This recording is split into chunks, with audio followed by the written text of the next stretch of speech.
ever considered that we are living in a unique time, that something world-changing is about to happen, and that it might concern you? If so, you're in the right place.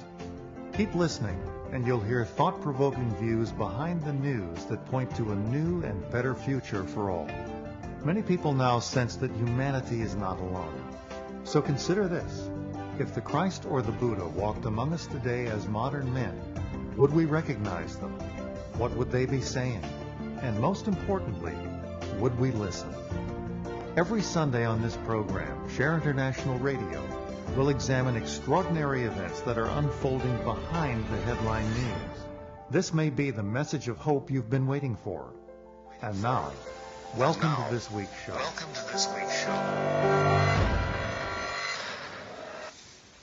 Yes, welcome indeed. This is Diana Gold Holland, broadcasting to you from a very snowy Vancouver. And this is a novelty for us, so a bit of excitement in the air as Christmas approaches. However, we have a show of a different dimension today. We are going to be talking about unraveling the mysteries of dark energy. And we have with us today my guest, Elisa Graf, who has joined us before and is actually the author of this article, Unraveling the Mystery of Dark Energy, that appeared in Share International magazine in the October issue. That is Share, S-H-A-R-E, as in sharing, share-international.org. And if you go there, you will find the October issue, and you can read this article online for yourself. Just before we get started with welcoming my guest today, I'd just like to remind you of our premises of our show, Share on the Air Radio. And those are three in number. First is that we, humanity, are not alone. We never have been, but we certainly are not now at this very crucial moment in our history and transition into a new civilization. And at this time comes help of an extraordinary nature, help that we have called in as humanity, and help that has responded to our call in terms of cosmic law. So we have with us great teachers who are now emerging onto the world scene. At their head is the Lord Maitreya. I will spell that for you. M-A-I-T-R-E-Y-A for those of you who are new to our program. And thank you for our longtime listeners for staying through our premises for our show. So with these great teachers, the masters of wisdom, perfected masters, who have gone beyond us and our evolution as humans and are now divine for all intents and purposes as far as we are concerned. These are master scientists who can help us in our unraveling of the new age, and as well in unraveling this mystery of dark energy, which is my topic today with my guest. Elisa, how are you? I'm doing great, thanks. I'm in dark great. Germany. Germany is actually, it's 10 p.m. here. And is it snowing? Yeah. No, I think we all wish it would snow. It's actually been a strange winter so far. It's been a little bit on the warm side, but it's gotten cold in the last few days. So I think everybody's crossing their fingers we might get snow for Christmas. Well, there you have it, the vagaries of the weather in this planetary exchange of energy. We've cold snap all over North America here. Anyways, we're not here to discuss the weather. We're here to discuss the article Unraveling the Mystery of Dark Energy. And so tell us to begin with, what led you to research and to write this article? Well, actually, I know nothing about physics, and I'm very curious, of course, but I never actually studied physics myself, so I'm not an expert at all, of course. And I think that when something comes across my screen that looks interesting, perhaps for Share International readers, I sent it in to the editor, and she basically thought it was a good idea maybe to write about this topic. And she also had another article that was similar that I was able to incorporate as well.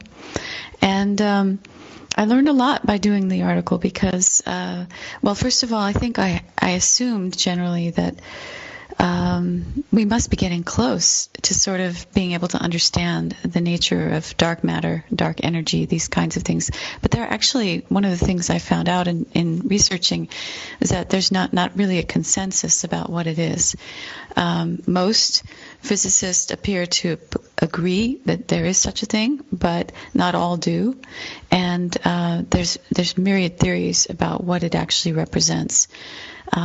So there's no consensus, and I thought that was really surprising.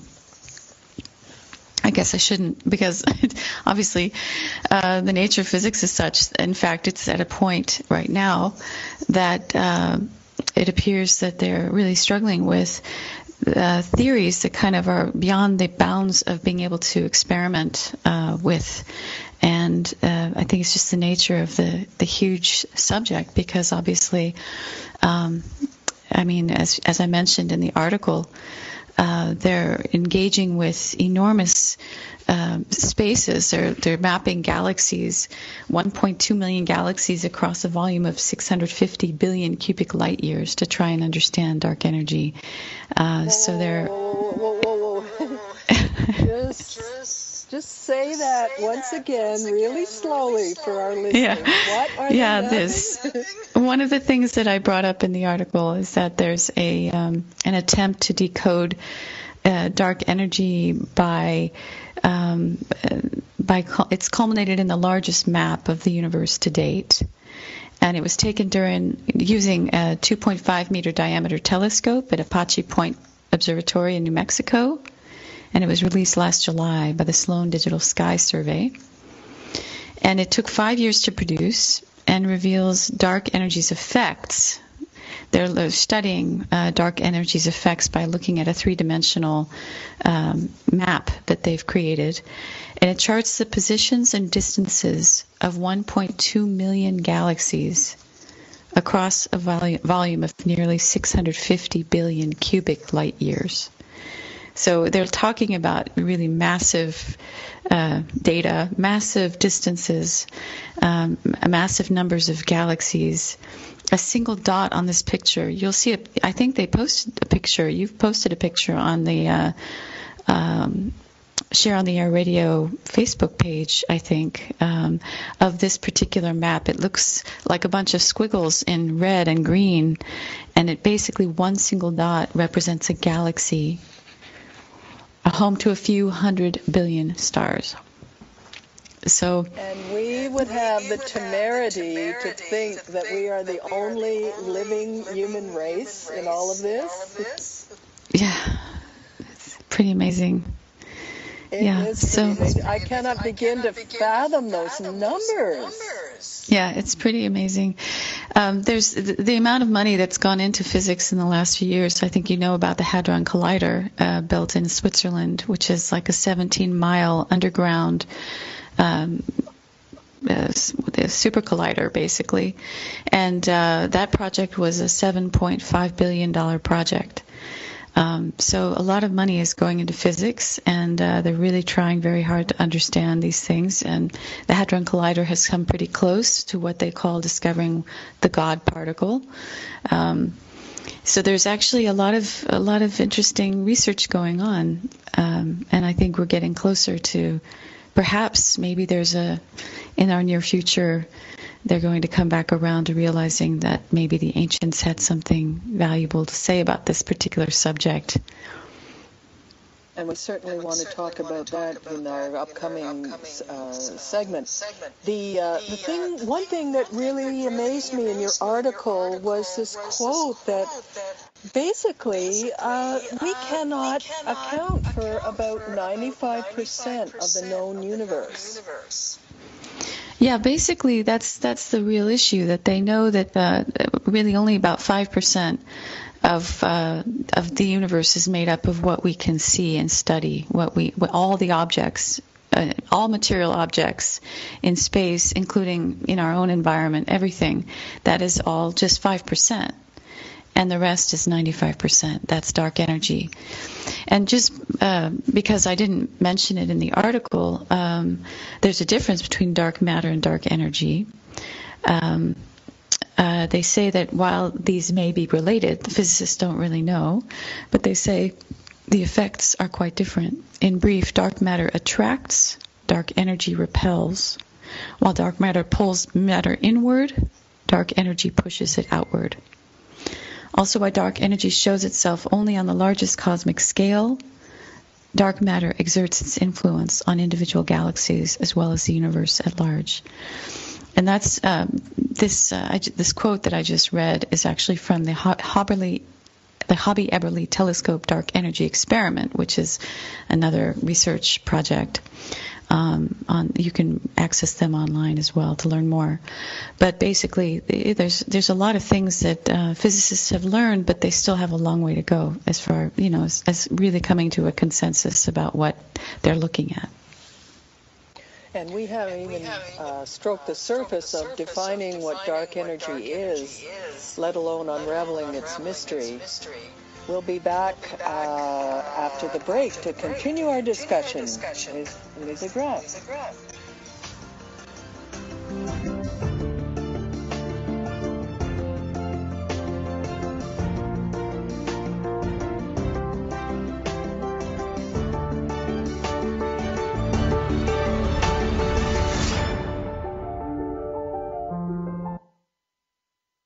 Your conscious connection to a more mindful world.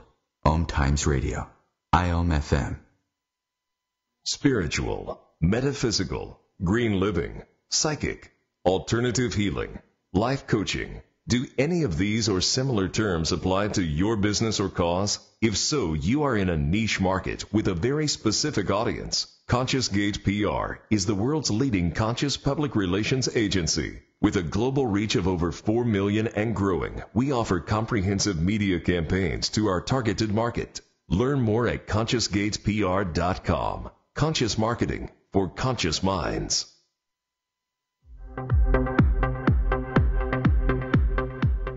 Join Vibe Nation radio host, international psychic medium Carrie Turcotte, as she guides her listeners to rediscover themselves by accessing the keys of knowledge that already exist within. Each week's show is divinely orchestrated to intertwine with the universal energies, allowing the listeners to go deeper within. At the end of each show, Carrie will tap into the energies of the listeners and give a message from Spirit about the upcoming week. If you really want to get to know who you truly are, join Carrie each Monday at 3 p.m. on Vibe Nation Radio.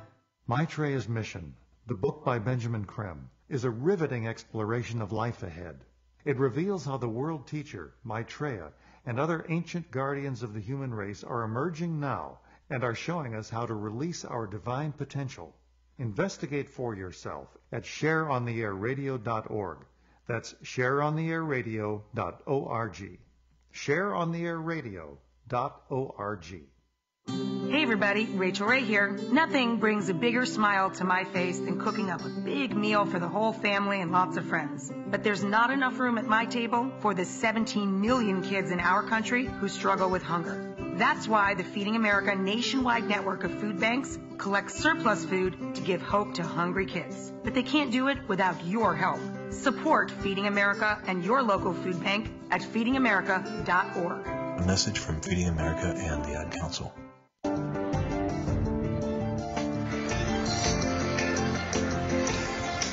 Welcome back. We're on Share on the Air Radio, North America, thought-provoking views behind the news. And today's guest, Elisa Graf, is the author of Unravelling the Mystery of Dark Energy, an article that you can read in the publication Share International. I'll give you the website for that. It is Share, S-H-A-R-E, international.org, and there you have very thought-provoking bits of information that come to you every month from all over the world on all kinds of topics. Charting the emergence of Maitreya, the master of all the perfected masters who are now emerging into our midst to help us at this particularly difficult time of the Earth's evolution. So the magazine covers their emergence onto the world scene and how their energies of love and light are helping us to transform, perhaps not as quickly or as obviously as we would like, but definitely that there is quite a lot happening under the surface and even under these appearance of dark times. Part of that is the advancements that are happening in the scientific world, which my friend and colleague Elisa has been documenting in this article. And Elisa, one of the things that you mentioned is the fact that of Einstein and how absolutely brilliant he was. Yes, I actually really discovered through writing this article that his theories are still considered to be, the most preeminent theories that are being used to discover things like dark energy and to understand the nature of the universe. And it doesn't appear that anyone really comes close in many respects. So he's a very special person, actually. And what I started the article with a quote by Einstein, because it appears to me that all through the various things I've read about him and what I've learned about his life, he was actually quite a mystic in a certain sense. He was a seeker. I started out the article by explaining his quote, the fairest thing that we can experience is the mysterious. It is the fundamental emotion which stands at the cradle of true art and true science. And this is from... let's just have you repeat that just once slowly so that people can really hear it. It's wonderful. Sure. It's from his essay, The World as I See It. And it's apparently a very famous essay. You can find it online. He said, the fairest thing or the most beautiful thing we can experience is the mysterious. It is the fundamental emotion which stands at the cradle of true art and true science. And later on, a little further on in that essay, he says, a knowledge of the existence of something we cannot penetrate, of the manifestations of the profoundest reason and the most radiant beauty, which are only accessible to our reason in their most elementary forms. It is this knowledge and this emotion that constitute the truly religious attitude. In this sense, and in this alone, I am a deeply religious man. And so, he had a real sense of veneration for what he was looking at when he was peering into the universe and wanting to understand the nature of the universe. He was looking for something more than just scientific, understanding. I think he was actually looking for something, something that tied everything together, and that actually what we would say is pointing to the idea of unity in all things. I also, along those lines, I also put into the article a box of various quotes from the esoteric teachings. And from Benjamin Krem's master is a beautiful quote that sort of also echoes what Einstein had to say. The underlying purpose of all life is the creation of unity, thus expressing the interconnectedness of all atoms. For most men, cosmos is a collection of separate material bodies, infinitely large and distant, inertly obeying mechanical laws of matter.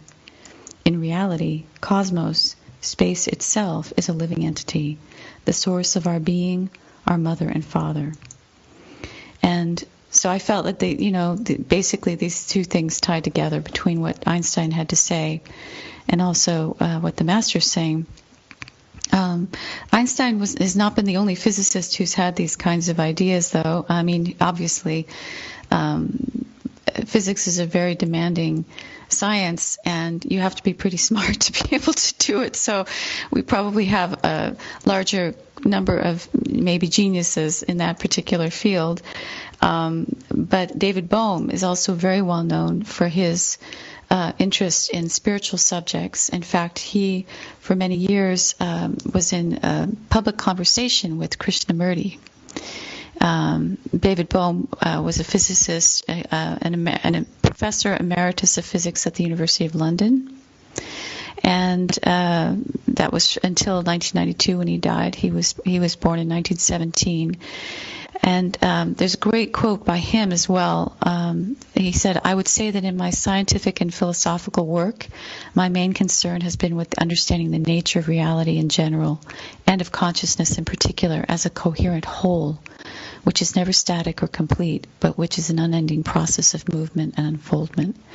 So I think that you can see that in understanding physics, at least from what I can see, it requires really a higher intuition. And I think that's one of the things our science today is kind of missing in some respects, because it's a very materialistic science that we're engaged in today. And that's the way it appears to me. There was a question and answer in April's 2014 Share International where Benjamin Creme was asked, most modern astronomers are now in agreement that the expansion of the universe is speeding up and will never slow or stop, but keep expanding into infinity. And the question was, doesn't the ageless wisdom teach that at some point the universe will stop expanding, start contracting, and eventually contract back to the single point from which all creation emanated? And Benjamin Creme said yes. And the second question was, and then after a pause, the creation and expansion begins again, and so on in endless cycles? And Benjamin Creme said yes. And then, if this is so, what are the astronomers missing or overlooking? And he said, the truth. The great cosmic outbreathing and inbreathing goes on forever. Yeah. And this idea of the great cosmic outbreathing going on, inward, outward, going on forever, this is very much part of the ancient wisdom teachings. Yes, and I think it's relevant. Well, I think it's relevant to note that that in terms of understanding dark energy or dark matter, they're looking at the expansion of the universe.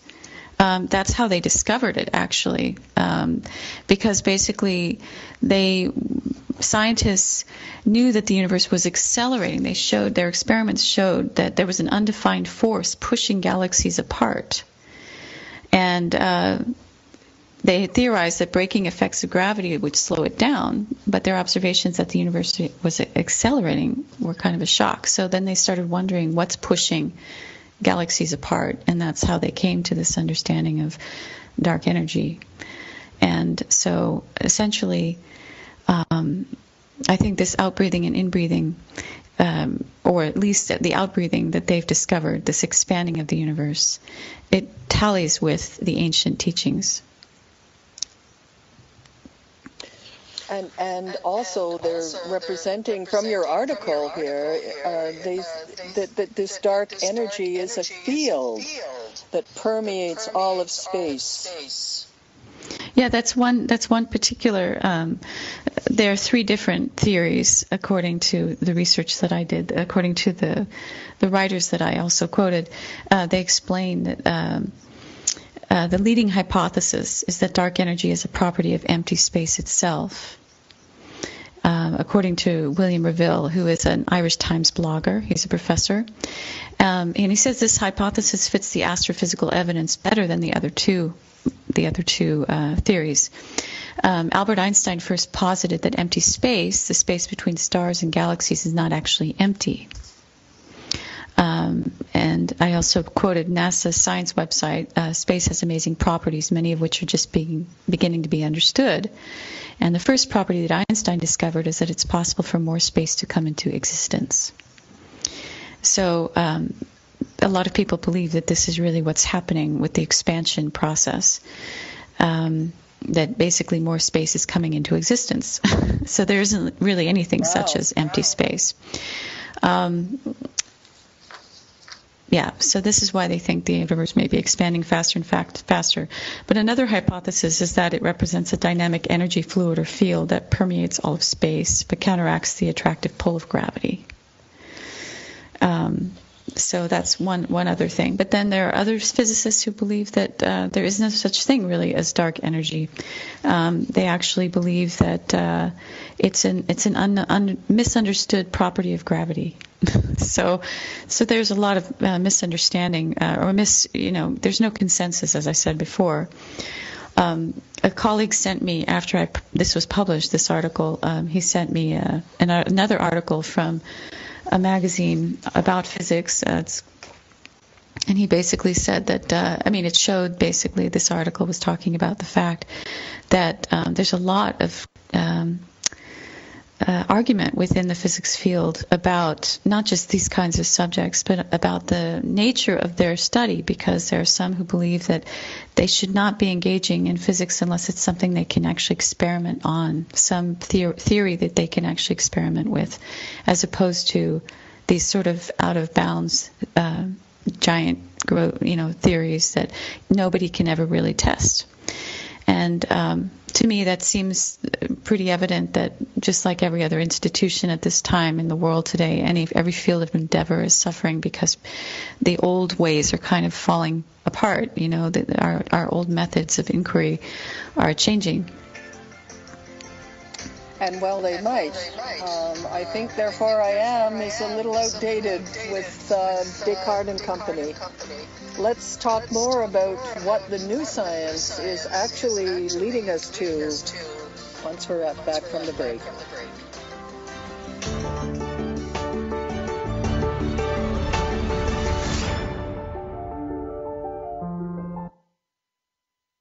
Free your mind.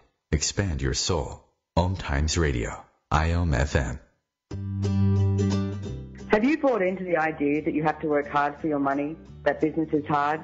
I will share some dynamic access consciousness tools to get you out of your own way so you can create a business that actually succeeds. Join me, Simone Millicers, on The Joy of Business at 4 p.m. Mondays Eastern. Did you know that Share International Radio is more than just a podcast? If you're hungry for thought-provoking views behind the news, there may be a Share International event happening soon near you, providing a spiritual perspective you'll find nowhere else. To locate an event in your area, visit shareontheairradio.org. That's shareontheairradio.org. shareontheairradio.org. My name is Dale Pazinski, and this is how I live United. I volunteer with United Way, helping the homeless in my community by teaching computer skills and helping them build a basic resume to save on their very own USB drive. It's huge when somebody says, "Hey man, that job that you helped me apply for, I got it." My name is Dale Pazinski. I help people achieve financial independence. So I don't just wear the shirt, I live it. Give, advocate, volunteer, Live United. Go to liveunited.org. Brought to you by United Way and the Ad Council.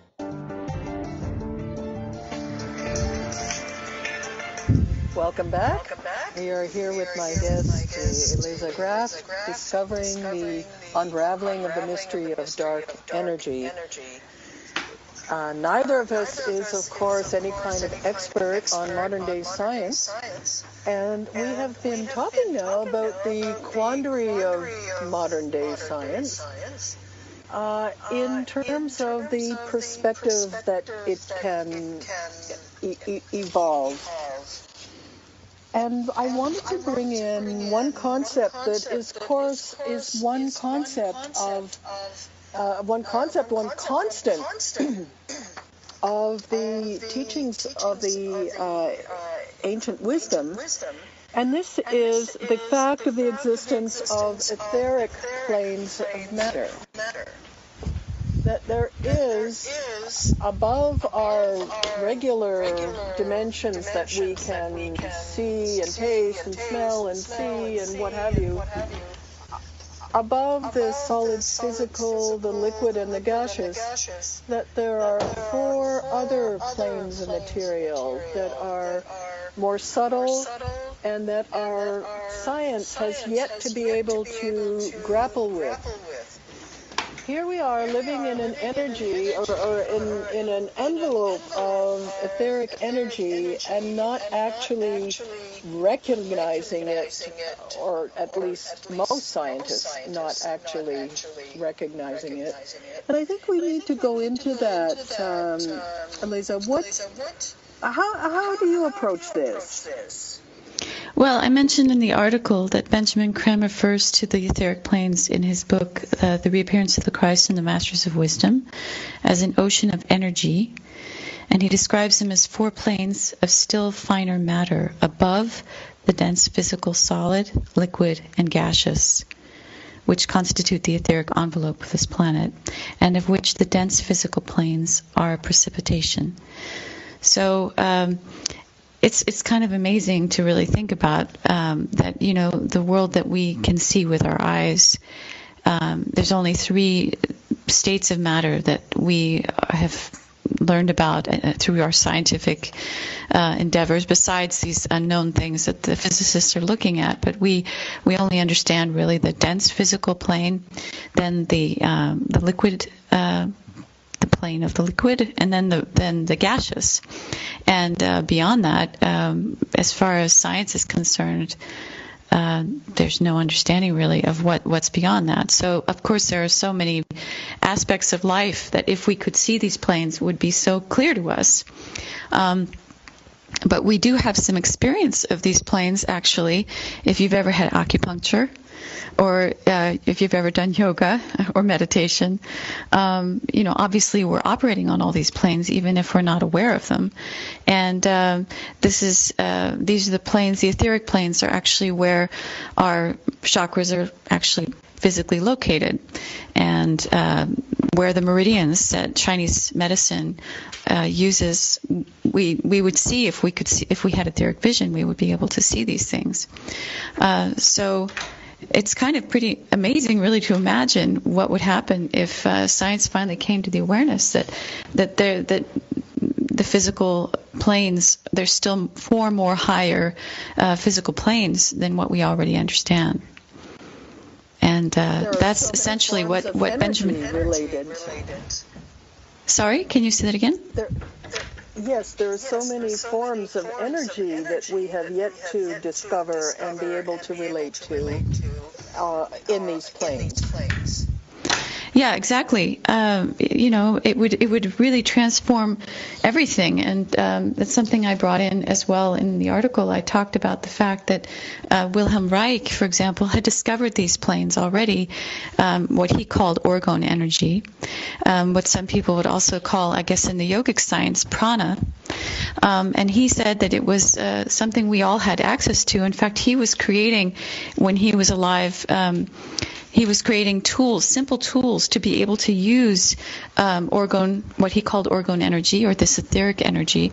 Some people today still have built some of the tools that Wilhelm Reich developed, something called an orgone accumulator. I've known people who've created these very simple machines. I think they use basically steel wool, and they attract this pranic energy, and you can actually focus it at different parts of the body. So there are tools already that Wilhelm Reich, who was unfortunately maligned by the FDA, actually put into prison for his groundbreaking research that he did into the orgone energy that he was studying. And he died in prison very sadly. And all of his books, I think, if you look up today online, whose books have been burned the most, Wilhelm Reich's entire library, all of his research. Well, there's still some research papers apparently still kept at Harvard University, of all places. There's a documentary that is in the process of being created about Wilhelm Reich's life story and his research, and they've been doing a Kickstarter campaign. So hopefully that story will come out soon, and then more people will have an understanding of what he was trying to do to help us understand the universe. I mean, he was basically talking about dark energy too. That's what orgone energy is. Absolutely. Let me give our readers, our listeners, the spelling of that if you want to look it up. It's Wilhelm Reich, R-E-I-C-H. And the physicist that Elisa was mentioning in the first segment is David Bohm, B-O-H-M. If you want to look either of those up. And they are on the forefront of being able to understand the sea of energy that we live in, which Benjamin Creme has referred to in his book.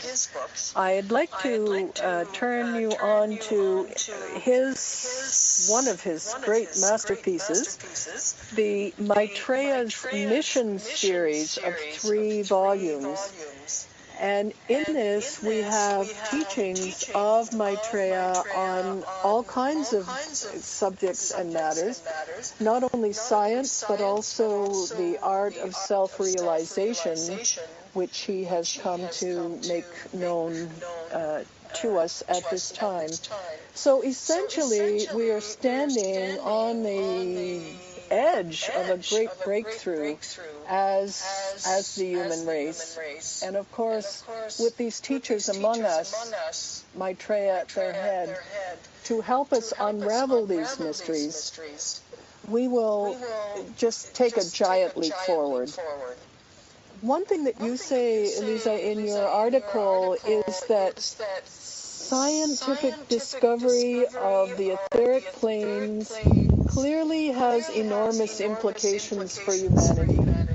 And I'd like to get into that with you. Well, I mean, it's pretty incredible to imagine the idea that that someday we would be able to understand really on a scientific level, like globally, what the evolution of consciousness is really all about. That there are these various planes that we're interacting with, that we are conscious on, or conscious of in our makeup, and there's a very dynamic process of evolution taking place where our consciousness is moving through these different planes of existence. So that is, I think, the most remarkable thing would be that it would open up the science of the soul and would open us up to the science of meditation, because we would have such a much deeper understanding of this process of evolution, of conscious evolution of consciousness. So that's the first thing that comes to my mind, essentially. But obviously, also in the field of medicine, it would have an enormous impact for people to finally begin to understand how disease precipitates, for example, from the emotional or from the mental plane. And actually, I found a couple of quotes about that from A Master Speaks, which is the various articles that Benjamin Creme's master has written for Share International magazine, which have been compiled into a volume called A Master Speaks. And actually it talked about that, and in fact that when we begin to understand the etheric plane, we will realize the true nature of our constitution, of the constitution of man, as a soul reflecting itself through mental, emotional, and twofold physical, etheric, and dense bodies. And the first step in the conquering of disease will be taken. Until now, man's attention has been focused on the dense physical plane, while the causes of disease are to be found in the misappropriation of the energies flowing through the subtler bodies. And this comes from an article called Health and Healing, Part 1. It was published in Share International in October of 1982, so it's an older one.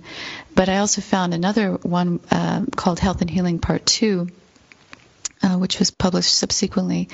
And it says, science today stands poised to contribute its share to the conquering of disease. The etheric planes of matter await man's exploration and study. Therein will be found the origin of that disequilibrium of forces which manifests itself as the body's ills. The treatment of disease will take on a new dimension when the function of the force centers, chakras, as receivers and dispensers of energy is understood, and when their conditions with the major glands of the endocrine system is known. Alice Bailey's books also talk about the importance of that. So it says also in that particular Master's article, Health and Healing, Part 2, it will not be long until this research into the etheric fields begins in earnest. When it does, it will transform the therapeutic situation. So I think that it has enormous implications, and there are already energy medicines like homeopathy, which science doesn't really understand, and which is really quite amazing, because if you know anything about homeopathy, the smaller the gross substance in the pill that you take, the stronger its energetic influence.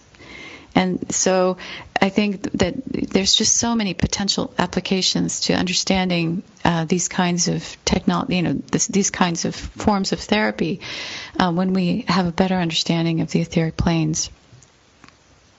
Well, absolutely. And that brings me back to the subject we started with, of mapping these, how many millions of galaxies was it? In 1/3 of the sky? 1.2 million galaxies across 650 billion cubic light years. It's pretty incredible. Sky, according to your article. And so here we have the same thing happening with our understanding. That, I mean, it's mind-boggling that science itself has not been accepting, in fact, has been repudiating the role of the soul in our Constitution, not even accepting it as a dimension. Mind-boggling. Yeah. So we are definitely on the verge of a new consciousness, and we'll talk more about that on the other side of the break. Okay.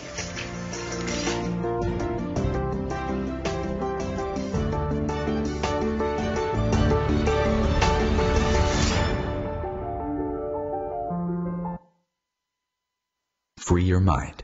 Expand your soul. OMTimes Radio. IOM FM.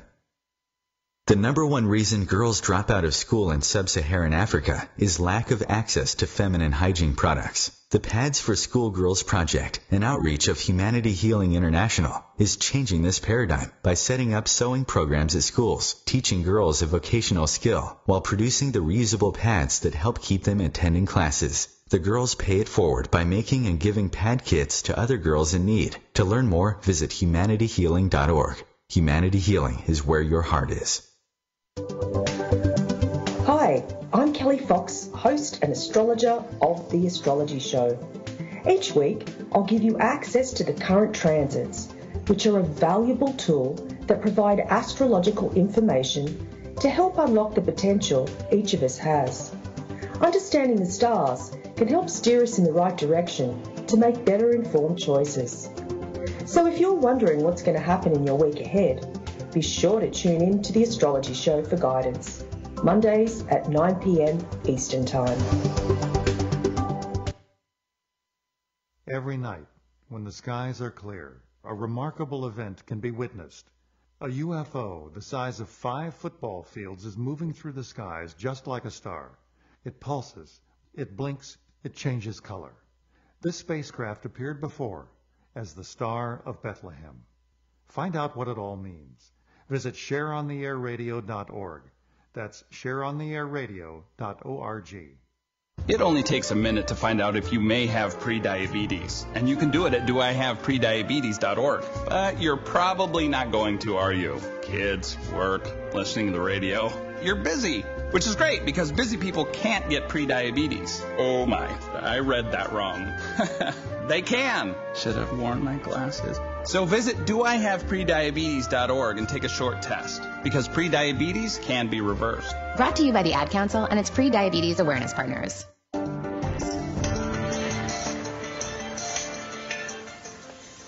Welcome back to this, our final segment of Unraveling the Mystery of Dark Energy. Once neither Eliza or I nor our scientists by any scope of the imagination, but it is interesting to follow up on some of these dimensions that we've been talking about, in that the scientific discovery of the etheric planes clearly has enormous implications for humanity.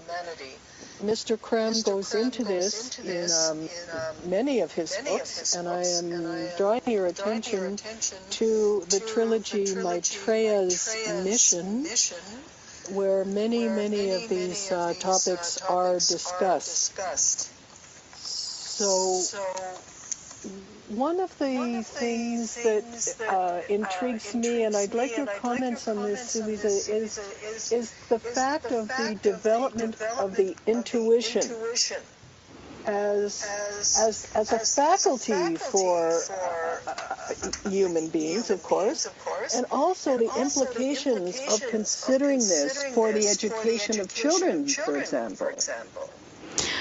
Yes, actually, I think that that's really very important because, as I mentioned before, I think the reason why Einstein was so visionary was because he was a relatively evolved person, and he was his soul was giving him some pretty good sense of direction, I think, because, as I said before, very few people have ever come close to his capacity to sort of to come up with very creative ideas about what the universe is about, what physics is trying to, explore.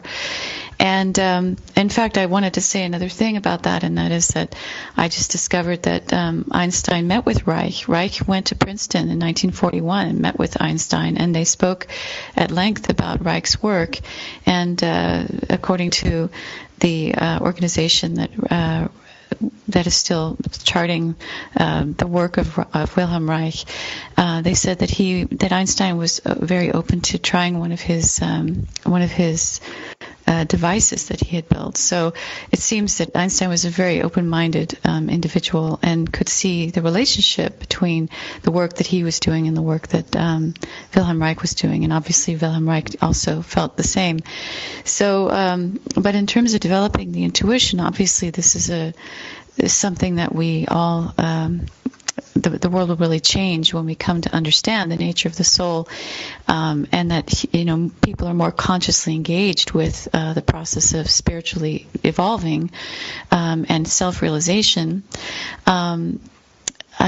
I think that when looking at this, I went to the Alice Bailey books just to find out what Alice Bailey had to say about, or the Master DK had to say about education in the New Age, and they were talking about in that particular book, the Antakarana, that there's a need to bridge the gap. The Antakarana is the bridge between all the various planes of experience that we are on. It helps us bridge our understanding of ourselves between the personality and the soul, and it's something we're developing. Every one of us is developing on the spiritual journey, basically the threefold world of physical, emotional, mental functioning, and the higher levels of so-called spiritual development, which is the world of ideas, of intuitive perception, and of spiritual insight and understanding. And so the Antakarana needs to be developed in a conscious way. But of course, until people realize that they are on this spiritual journey, most of us are not really aware that that's what we're trying to do. But this particular book, Education in the New Age, Chapter 1, The Objective of the New Education, Alice Bailey talks about the fact that education up to this time has been occupied with the art of synthesizing past history, past achievement. It has dealt with these forms of science which the past has evolved. It's primarily backward looking and it's not forward looking. And she also says that education has concerned itself primarily with the organizing of the lower mind. And it's really about equipping the child to compete with the information that other people possess. And you can see that that's really what our educational system is about and why it's actually failing. It's actually falling apart today, that we've reached the end of that particular theme. And she goes on to say that essentially this is a very Piscean. It has to do with Piscean ideals. Now that we're going into the age of Aquarius, we need to develop new forms of education and new forms of science, which will reflect these new ideals of Aquarius, which are more synthetic. They involved synthesizing information. And we're not going to be so engaged perhaps with largely memory training that we see in education today. And hopefully we will be engaging more, as the masters have said, when they are in the world. We will actually, all of our systems will be redeveloped, because we'll recognize that the old systems aren't working for us anymore. And this new science of the soul will come into being, and we can really become more conscious of working towards understanding what the intuition is about, these higher ideals, because there's a gap between the lower mind of the personality and the higher mind of the intuition. So I think that these people like Einstein, for example, are expressions of that, of being able to tap that mind of God. So that's why they're so visionary. Absolutely. I just wanted, excuse me, I have to cough here, excuse me. I just want to fill in for our listeners a couple of these points. Elisa has mentioned the Alice Bailey books, which are actually dictation from one of the Masters of Wisdom, the Master Dwell Kul, also known as the Tibetan, who between 1919 and 1949 penned a great degree of information through Ms. Bailey, and those are commonly referred to as the Bailey books. That's Bailey, B-A-I-L-E-Y. And she was the second of three great exponents of teachings being made available by the Masters of Wisdom to the modern world. The first tranche happened with Helena Petrovna Blavatsky at the turn of the century, who released a great amount of very esoteric material and went into a lot of the cosmology and the atomic structures that are being rediscovered even today and corroborated in modern science. So that's rather interesting that this area of the Ageless Wisdom teachings is now coming to the fore once again in our more modern terms, of course. So there was Blavatsky, then there was Alice Bailey, the teachings that Elisa has been referring to, and then, of course, those of Benjamin Creme. So I invite you to take a look at those things and to begin a whole new realm of schooling and education, which is of great interest, but also the forefront of this education, this soul-based education, for example, and the understanding of the nature of intuition and the training of intuition. And of course, perhaps, Elisa, you would be so kind as to talk a little bit about transmission meditation as one of those devices. Yes, well, transmission meditation is really an incredible tool for the development of spiritual consciousness and of our conscious development. It's both a service and it's also an incredible aid to our growth, because we're contacting energies, cosmic energies that are sent through our chakras in the process, which are like a hothouse. They basically really encourage enormous spiritual evolution within us as we do transmission meditation. And Benjamin Creme explained always that essentially meditation and service are the royal road to our conscious unfoldment as spiritual beings. That in order to evolve, these are really the royal road, the most important things we can do. And here in transmission meditation, we have this together. So it's a very easy thing to do. It's actually a very simple form of meditation that requires only that one concentrate on the Ajna center, which is one of the 7 chakras, and it's located between the eyebrows. And we say aloud as a group of 3 people or more, and you can meet in your own home, or you can find a transmission group in your area. And you just say the Great Invocation, which is given to the world through the Alice Bailey books in 1945. And you can find it online. And you can go to Share International. Their website often also should have the Great Invocation online. And then you sit for about an hour or more, depending on how long you feel comfortable sitting. If you're new to meditation, sometimes 45 minutes to an hour would be enough, perhaps. But it's undertaken as a very serious form of service, because this is energy that the masters can then use once it's stepped down through the chakras of the human body, through this particular form of meditation. The energies are then used by the masters to affect positive change in the world.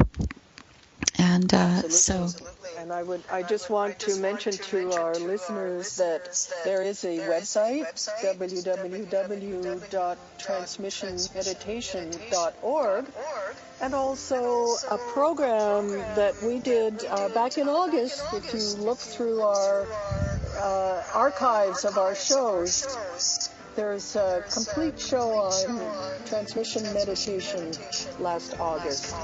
We're out of time once again. Thank you, Elisa, for this wonderful conversation. My pleasure.